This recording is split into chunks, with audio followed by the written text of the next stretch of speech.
गुरु ब्रह्मा गुरु विष्णु गुरुर्देव महेश्वर गुरु साक्षात् परम ब्रह्म तस्मै श्री गुरुवे नमः। सदाशिव समारंभां शंकराचार्य मध्यमां अस्मदाचार्य पर्यन्तां वंदे गुरु परंपरां। ओम श्री गुरुभ्यो नमः। ओम श्री परमात्मने नमः। हम लोग जनक याज्ञवल्क संवाद पढ़ रहे हैं जो बृहदराण उपनिषद पर आधारित है एवं श्री गुरुदेव द्वारा लिखित है। नारायण गुरुदेव भगवान कहते हैं कि हे ब्रह्मचारी, श्रुति ने आत्मा को अंतर ज्योति कहा है। इसका अभिप्राय है कि मुनिवर श्री याज्ञवल्क राजा को मतलब जनक जी को समझाते हैं कि हे राजन, यह आत्मा आनंद रूप परम पुरुष आत्मदेव अंतर ज्योति है। यह जो आत्मा है वह परम पुरुष है और अंतर ज्योति है। श्रुति ने ऐसा कहा है। श्रुति मतलब वेदों में ऐसा कहा गया है। घटादि वस्तुओं के प्रकाशक को ज्योति कहा जाता है और उनसे अन्य जो पदार्थ तेजस नहीं होते उन्हें अज्योति समझा जाता है। आत्मा को ज्योति इसलिए श्रुति ने कहा कि वह सबका प्रकाशक है, चाहे वो सूर्य हो या चंद्रमा हो या अन्य तारे हों, सबका प्रकाशक वह आत्मा ही है, इसलिए उसको ज्योति कहा गया है। चेतन रूप होने से वह इस सारे जड़ वर्ग से विलक्षण है। आत्मा को ज्योति ही नहीं अंतर भी कहा है। उसमें यह रहस्य है कि शरीर से बाहर जो आदित्यादि ज्योतियाँ है वह ऐसी वस्तुओं को प्रकाशित करती है जिनकी सत्ता उन ज्योतियों की सत्ता से निरपेक्ष होती है। तो आत्म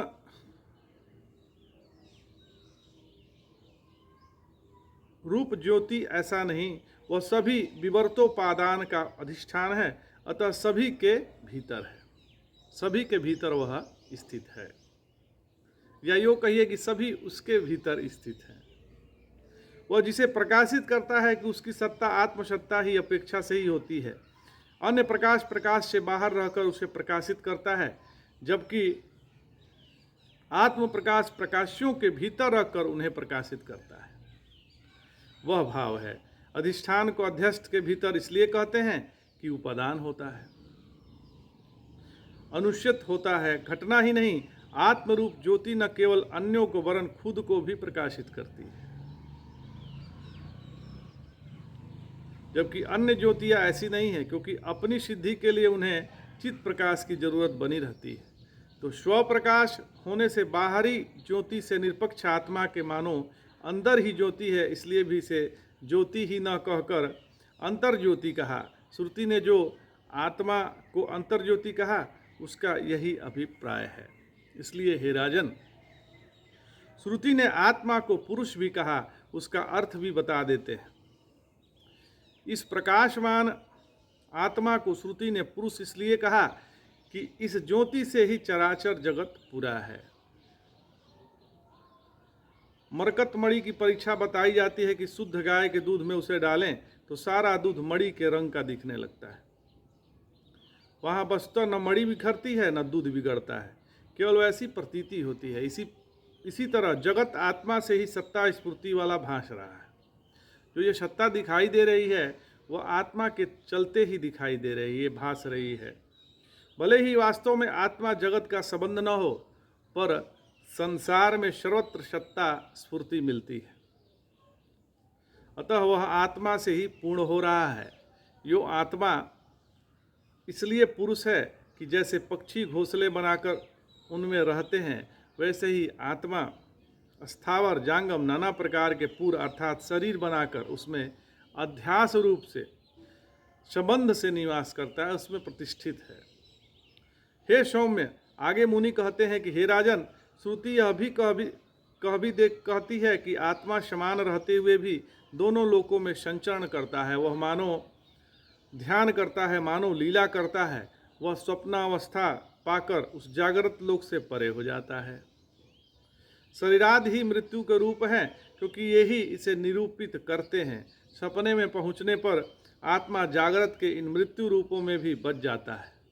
अतः इसे समझाएंगे। ध्यान से सुनना।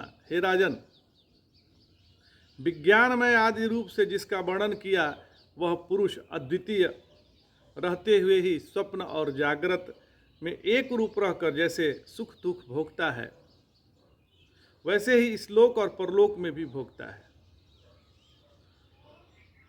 यह जन्म लेता है, मरता है और मरकर पुनः जन्म लेता है।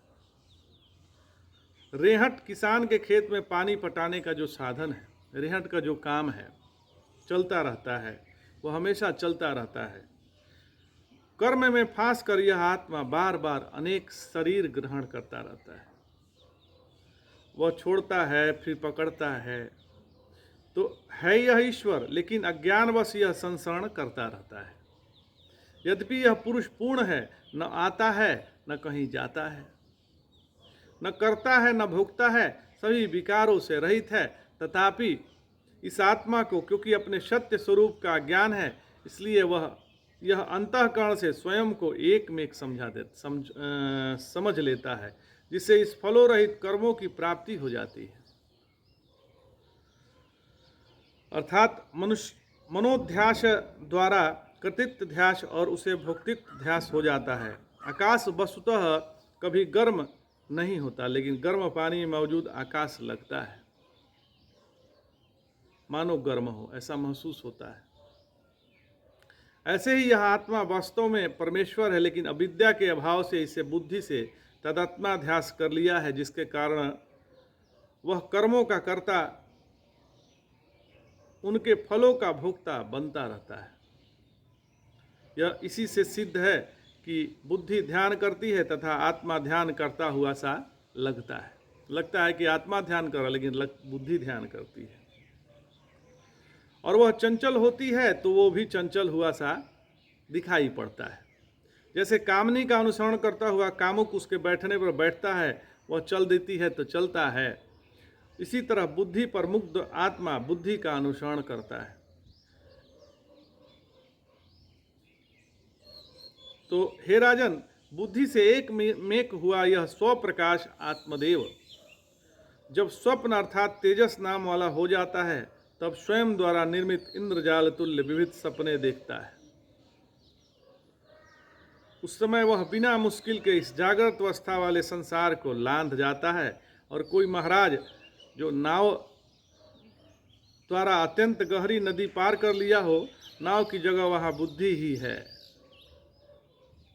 जागृत संसार में अध्यात्म दृष्टि से सबसे प्रधान है स्थूल शरीर।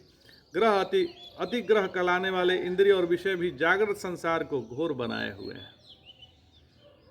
यह प्रपंच नाना तरह फैला है। अधिदैव, अधिभूत, आदिभूत, भविष्य आदि, आमुष्मिक अर्थात दूसरे लोग से संबंध रखने वाला आदि अर्थात सामाजिक आदि, अविद्यात्मिक मृत्यु का यह रूप अर्थात कार्य है। तो पानी के बुलबुले की तरह यह हमेशा नष्ट होने वाला है, होता रहता है। बीमारी आदि से भरा पूरा होने से यह दुख का कारण भी बनता है। ऐसे जागृत लोग को बड़े आराम से आत्मा छोड़ देता है जब सपने में पहुंच जाता है। श्रुति ने स्वप्नो भूत्वा कहा, जो वैसे ही संगत है जैसे बालक होकर, युवक होकर इत्यादि, क्योंकि आत्मा जिस अवस्था को प्राप्त करता है उस नाम को भी ग्रहण कर लेता है। हे नरेश, सपने में भोग देने वाले कर्म समाप्त होने पर जागृत में भोग प्रदान करने वाले कर्म स्वप्न देखने वाले आत्मा को जगा देते हैं। माँ के गर्भ में पैदा होते हुए जैसे आत्मा स्थूल शरीर में अभिमान करता है, वैसे ही सपने में जागते हुए भी तभी वो नानाविध पापों से अर्थात दुखों से युक्त हो जाता है। सपने से आए हुए पुरुष को जागृत में जो दुख होते हैं उन क्या वर्णन किया जाए, वे तो सभी को अपरोक्ष है, सभी को पता है यह।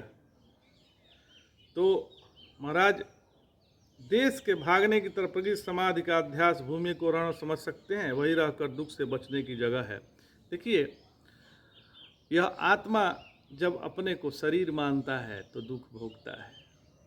तो सबसे पहले हमारा अभ्यास यह होना चाहिए कि हम यह देह नहीं है। हाँ ठीक है, अपने को देह मानना खराब नहीं है, मान लीजिए कि मैं देह हूँ, लेकिन सारे देह मैं ही हूँ, यह समझना आवश्यक है। या तो आप देह मानते हो तो सभी देह को अपना मानिए, और नहीं तो यह आप देह नहीं है। यह देह इंद्रियां इत्यादि आप नहीं है, यह मन आप नहीं है। आप जो है चैतन्य है, आप साक्षात परमात्म स्वरूप हैं, चैतन्य भी उसमें भासता है। तो आज इतना ही। जय जय शंकर, हर हर शंकर, नमामि शंकर, भजामि शंकर, नमः पार्वती पतये, हर हर महादेव शंभो।